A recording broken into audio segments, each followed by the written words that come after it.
everyone, welcome back to my channel. Listen, if 2024 is the year that you've been saying, okay, you know what, I'm gonna be a content creator, influencer, small business owner, whatever you wanna call it, you're in the right place. This is your sign to start taking content creation seriously this year because it is so much fun and you can really be out here making a full-time living. It's wild. In this video, I wanna talk about 4 pieces of advice that nobody wants to hear, but this is the reality, and I firmly believe that you cannot be a successful content creator until you have a very close handle on these things. Warning, you might feel called out by this video, but I'm really not calling you out. I'm actually calling you in, okay? Because I believe in you. It's time that you start taking yourself seriously, taking your creativity seriously, taking your talent seriously, and go after what you want. Consider this video to be opening a big can of tough love, as B-Rad G would say in Malibu's Most Wanted. Anyway, let's get into it. The first thing I want to say is that you need to stop waiting for the perfect time to start taking yourself seriously. Do me a favor, look at how many subscribers I have.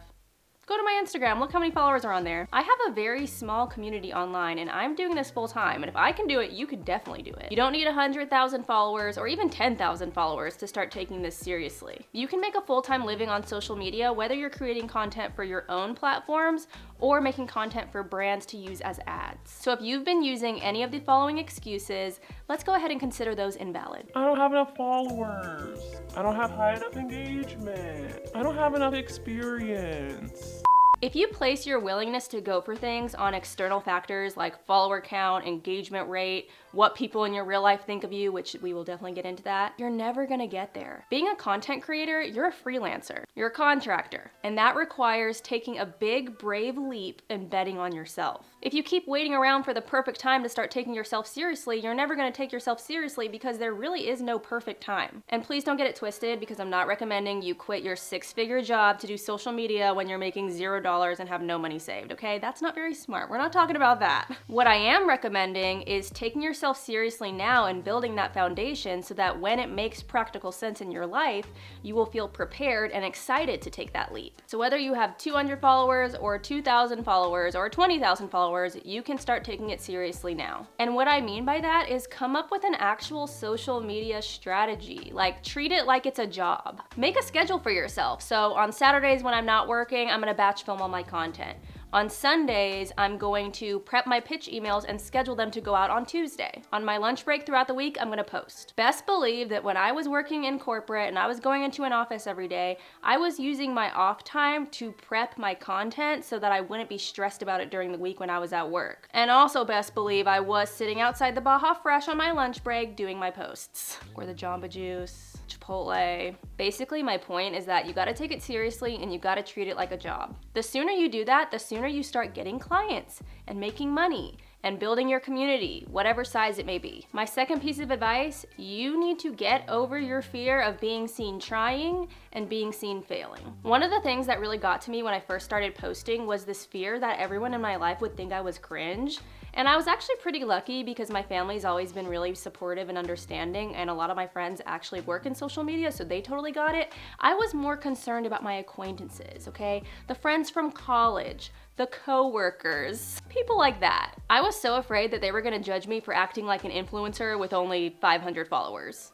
And you know what? Maybe they did. They probably still do. But you really need to get over the fear of judgment in order to jump in and really start taking content creation seriously. You gotta lean in, as Sheryl Sandberg would say. I cope with that fear by kind of looking at it from the perspective of failing. Let me explain. It's really not that I'm afraid of being seen trying and succeeding, right? When you're succeeding and your posts are actually getting views and you're getting clients and things like that, it's no longer cringe, right? I'm afraid of being seen trying to be an influencer and failing miserably. I'm afraid of being seen putting myself out there and being rejected by the masses. I have found that the fear of being seen like that is actually a fear of failing publicly. That's kind of the root of it all. And look, that's fair. Coming in last, it's always gonna be a little embarrassing. But what if I told you that failing was part of the process and that all of your favorite creators with millions of followers have all failed spectacularly, publicly, repeatedly? Y'all, it took me so long to understand that failing is actually the best way to learn, and it kinda should be welcomed. Especially with social media, it's so new that a lot of us really have no idea what we're doing. We're just trying out and seeing what sticks. And you know what? Sometimes the talk isn't cheap.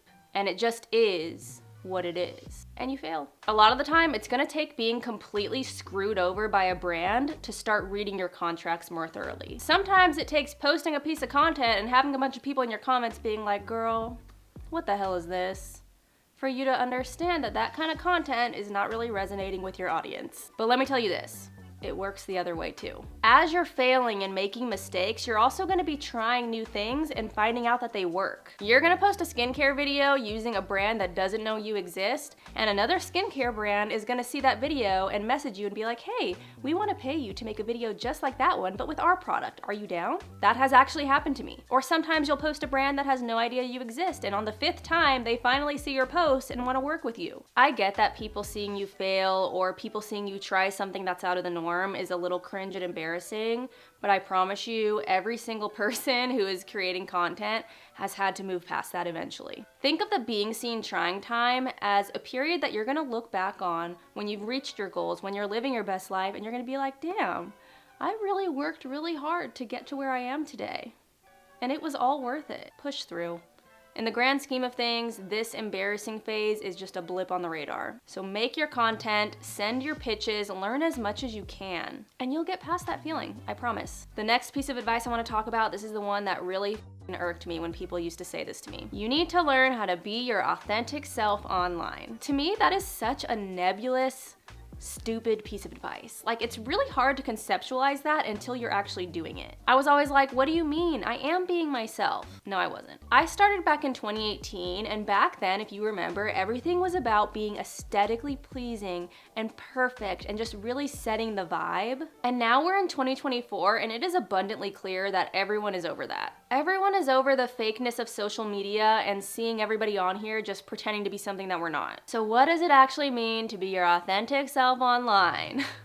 There are 2 parts to this, and I'll be quick. The first part, it means treat your camera as you're filming as if you're on FaceTime with your best friend. When you're replying to comments on your content, treat it like you're just talking in the group chat. Talk the way that you talk in real life. Think of it this way. Let's say your friend FaceTimes you and they're like, hey, listen, I'm really going through it. I just broke up with my boyfriend. Like, I can't get over him. I don't know how I'm gonna get through this. What should I do? You wouldn't respond and be like, hey girly, these are 3 tips to help you get over your ex. And before we go any further, my name's Bria Stewart and I know what I'm talking about because I've had an ex before. Okay, let's get into it. Who talks like that? Can you imagine? Talk normally, act normally. If you're someone who leaves the house all the time without wearing makeup, you don't need to put on makeup for your videos. If you're someone who dresses royalty-free like me, that means you wear a lot of basics, little solid colors, no logos. It's just very much stuff that you would see in a pharmaceutical commercial. Don't try to dress all weird and trendy and unauthentic to how you dress. If you go back in my videos, you see I wear a sweatshirt,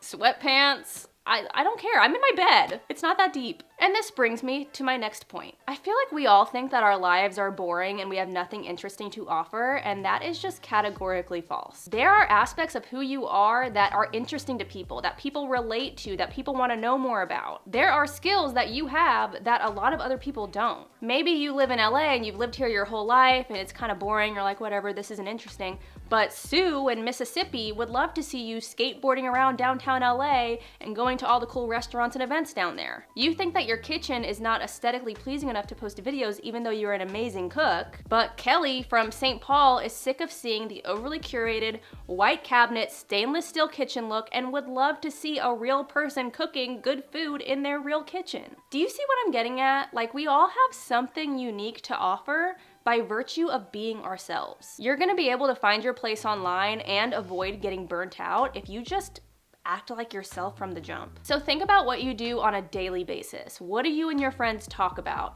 What are your hobbies? Do you like building houses on The Sims? Post content about that. Do you like knitting? Do that. Are you super lazy when it comes to dinners because you get home from work and you're just like, I don't feel like cooking? Show us the easy, simple 10-minute meals that you're making every night, even if it's just cooking frozen Trader Joe's food. Like, show us what's new at Trader Joe's. I haven't been there in a minute. That is what it means to truly be yourself online. Just take the pressure off and act like you're talking to your friends and family and trying to give them advice about something that they would come to you for. Just have a conversation. Lastly, let's talk about business, because I feel like a lot of creators do not talk about this part of things, and I feel like it's pretty important to know the business side of things if you want to do this full time. I feel like I am especially qualified to speak on this because I used to work on the brand side. I worked with influencers all the time, and let me tell you, if you can respond to emails, follow directions, and turn in things on time, you are leaps and bounds ahead of everybody else. It's sad. You really gotta understand that this is actually a business. The people who are hiring you have very specific schedules, deadlines, objectives that they gotta meet in order to keep their job. So this side of it is not to be taken lightly unless you wanna ruin all of your business relationships before they even grow. And let me tell you, all of these marketing girlies, we're all talking. Everyone who works at a brand will tell you that their friends work at other brands and they talk. Someone might leave your brand to go work at another brand and y'all are talking. They're texting you asking, hey, do you have any girls who can make home decor content that's good? I have specifically called out creators in the past to my other friends that worked in social media so that they would avoid having to deal with the lack of professionalism that I had to deal with. What are some examples of things that you can do to stand out as someone who really has their together while other creators do not? Reply to emails quickly. I try to get back to everyone within 24 hours, but if you can do it within the same day, even better. My whole philosophy, even when I worked in corporate, was that I don't mind waiting for other people, but no one is ever gonna be waiting for me. Secondly, read what the brand tells you to do and do that. If what they're asking for doesn't align with how you speak or the kind of content you make, you can definitely tell them that. But if it does, just follow directions. If they tell you not to have any other brands in the video, don't put any other brands in the video. If they tell you specifically to say that the formula is certified organic,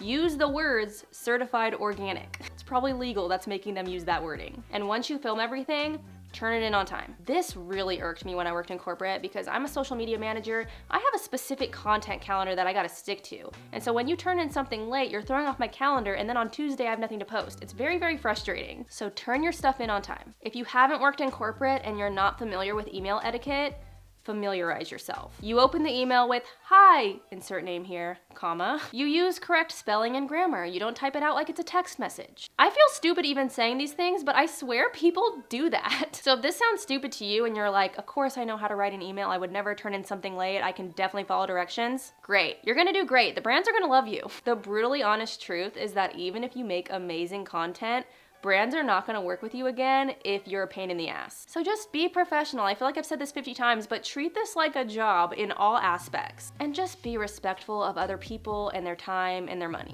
There are so many other things that I could say about content creation, but I'm gonna leave you with this. The key to making this work is your mindset. And I don't think people like to hear that because it puts the entire onus on you, but it's true. If you don't think you can do it, you're not gonna be able to do it. If you're too embarrassed to actually be seen, you're not actually gonna be seen. You have to really try and genuinely believe in yourself and believe that it's going to work out in the end. You gotta genuinely know that the work that you're putting in now is going to pay off. You might not know when, but you do know that it's going to all work out sometime. That's not to say it's never gonna be cringy or difficult, because trust me, it is. It's gonna be cringy and difficult a lot of the time. But listen to your intuition. If your intuition, your gut is telling you that you can do this, go all in. The worst that could happen is that you try it out, you don't like it, and then you go do something else. The best thing that could happen is that you end up living your dream life with your dream job, and you get to do a bunch of cool shit all the time on your terms. I mean, the stakes aren't that high.